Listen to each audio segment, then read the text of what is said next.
It's your boy Manny here with Yellow Tape DFS, here to give you my first look take of Week 9 of the NFL.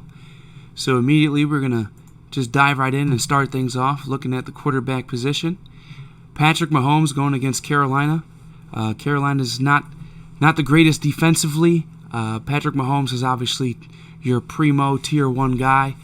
I can definitely see running him back here, even though he's 8,100. I mean, it's rightfully so. It's Patrick Mahomes. Then Kyler Murray going against Miami. Granted, Miami's defense looks great against some of the previous teams, including with Goff and company with the Rams. But coming over here, going against Arizona with Kyler Murray, I don't see that being the same type of matchup. Murray's a little more quick on his feet and quick as a thinker as well. Russell Wilson against Buffalo, I feel like that's going to be a huge game. Stacking that game is going to be insane.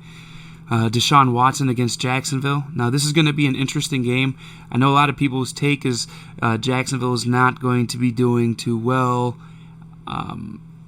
But I'm not certain. Maybe that guy Lutton's going to start can actually do something. But I do think that when it comes to the next position, we have something to talk about, though. All right, Josh Allen on the run back of stacking that game against Seattle. I think that's a great play.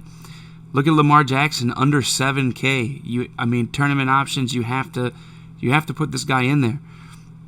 Justin Herbert going against the Raiders. This guy's been going off the last 5 games. I can't get enough of him. He's doing really well.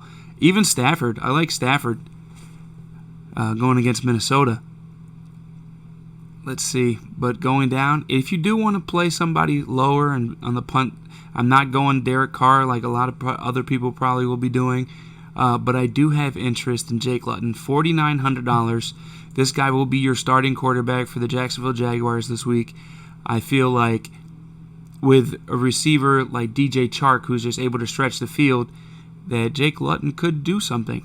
Kyle Allen has had some explosive games last season where he actually did something at that price tag of like in the 4,000s. And, we don't know what this guy's capable of doing, so I would definitely have to have my shares involved with Mr. Luton. Now, moving along to running back. McCaffrey, we don't know if he's going to come off of IR yet. As it is right now, obviously he's still there. Dalvin Cook just came off of a 4-touchdown monster game. He's going against Detroit now, which also has a terrible run defense. 8,200. I think if you're playing cash, you're just locking this guy in. If not, I don't know what's wrong with you at all. But it's probably the easiest lock in cash possible. Derrick Henry, 7,900 against Chicago. No, thank you. Robinson. Now, once again, I don't think it's going to be as lopsided as other people are saying. Granted, they don't have their starter with Minshew, but Robinson's in a huge spot.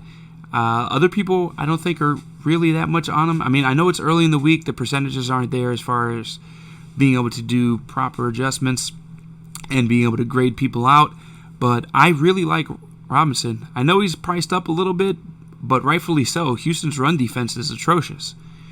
All right, James Conner against Dallas. He's probably going to get an increased role here. Obviously, you guys know Dallas was playing pretty terrible in that last game with Mr. No Name, and the guy looked like they just picked him up off the side of a field, from a pickup game, and it was like, hey, we need you to start in for us. It was kind of tough. Chase Edmonds, he's the starting back over there right now with the other guy being injured. I don't see this being too terrible either against Miami. Miami is not that great against the run. I think Edmonds is great. 6,800 is pretty pricey, but remember, he's a catching back, guys. Last game he played, 7 targets, 7 receptions. His hands are like glue. I like it. I like it a lot. He only had 5 rushing attempts, though, but his target share is there. So if we're able to see more rushing attempts, there might be more value in playing him, but I might retract that and say 5 rushing attempts is not enough even with 7 targets, and we're not going to expect 7 targets every game. But I do like the spot that he's in. All right, Mike Davis. Obviously, this guy is a lock and load play if McCaffrey is out. All right, he's been having a tough run of a couple games. that game in Atlanta, that was just very. The game against Atlanta was pretty intense. It was definitely an odd way to pan out the game script, but I don't see this guy having an issue going against Kansas City. Zeke, I'll pass. Carson, if he's healthy, I don't mind running him at 6,500. It's a decent price. Josh Jacobs against the Chargers, middle of the pack defense. I mean, I can have some exposure to him. We're running tournament plays. I don't think I'd ever make it to him in cash. Gurley, I'll pass. But Mr. Hilaire, however, as long as he's going to maintain getting some usage, I wouldn't mind him. But if he does not get the usage, then I would not mind Bell either. We'll get to him in a minute.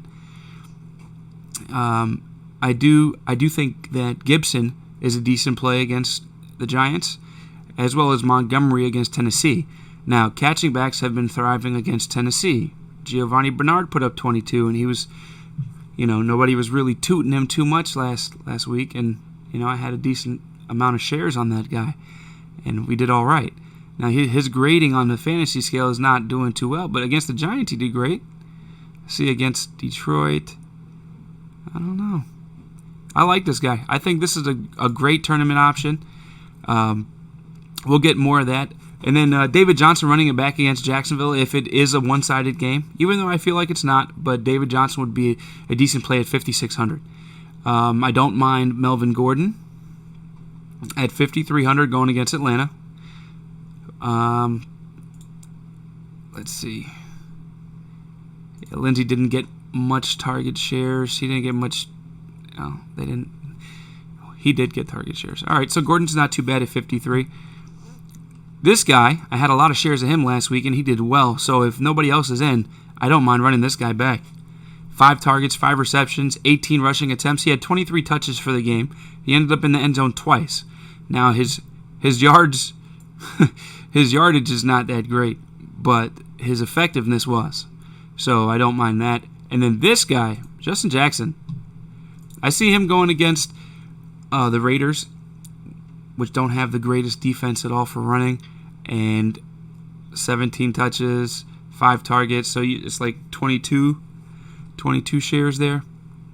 I like Justin Jackson. 4,900. That's a great value play. All right, maybe some other stuff will open up by the end of the week, but let's move it along. Going into receivers, I don't think I have to talk much about any of these guys. Hopkins, Metcalf, Diggs, Julio, especially if Ridley's out. Hill, Allen, all these guys are definitely going to be in play. Robinson, Lockett, Fuller, Thielen. All right, now, as of right now, grading out plays, I really like Thielen. All right, this is the guy that we're going to have to keep up on the news because there's a play that I do like because of him if he's not in. All right, then going down sub 6K, I like Claypool a lot. The matchup he's going to have, it's impeccable.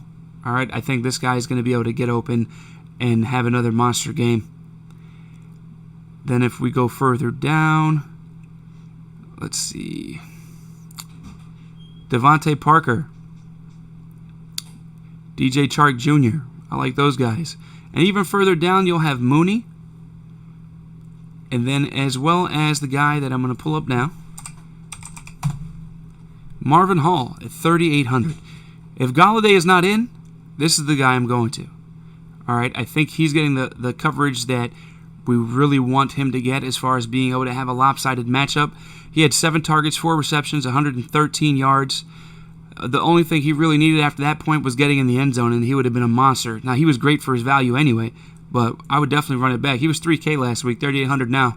I don't see an issue with this guy at all. So these are the 3 guys I really like at the moment. We'll see how that grades out. Moving on to tight end.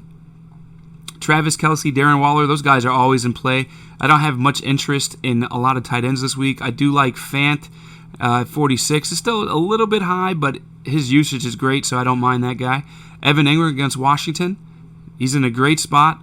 We just need him to be able to stretch the field a little bit more. If the Giants' O-line decides to step up and play like they did in that last game against Tampa, then they might have some more time to throw the ball and Ingram can get open.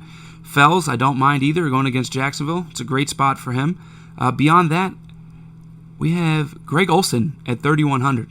Now this guy right now is on my radar. 3,100, Greg Olsen. You have Russell Wilson as your quarterback. He's been quiet for quite a few weeks now. He did have 2 mediocre to decent games, but he's been pretty quiet. I want this guy to get in there. I'm going to keep my eye on him for the rest of the week. And then going down to the other gentleman that got into the end zone last week, I don't even want to butcher his last name, but this guy right here on Denver, let me tell you, 1 target, 1 reception, 9 yards, touchdown, end zone threat. I did have some shares in him, and he actually won me some money. So I don't mind going back to the well with this guy. I think it'll just improve and increase his role, even though they do have Fant in there because Fant did just come back from injury. Now, we don't know how injury-prone he is, but that's a nice punt play. Moving along to defenses, I really don't have much interest in too many defenses either. So I do like the Steelers against Dallas. Obviously, Dallas has the backyard guy throwing the ball for them. Washington against the Giants, in case the Giants are their traditional selves and just fall all over the place. And then beyond that, I do like the Cardinals. The Cardinals are going against Miami. The Cardinals' defense has been looking really hot this year. So is Miami's, don't get it wrong, but I do think that the Cardinals could be the best at value as far as the 2,900 can be, as far as production is against this matchup. At the moment, once again, this is just a first take look. Now, I will be back to give you guys my final take later on in the week. That video will come out on Saturday. If you haven't done so already, please hit that like button. Subscribe if you're new to the channel. Anything helps. Go ahead, leave a comment. Your favorite play. Let me know what you think. Give me some feedback. All right, guys? Until then, y'all stay blessed.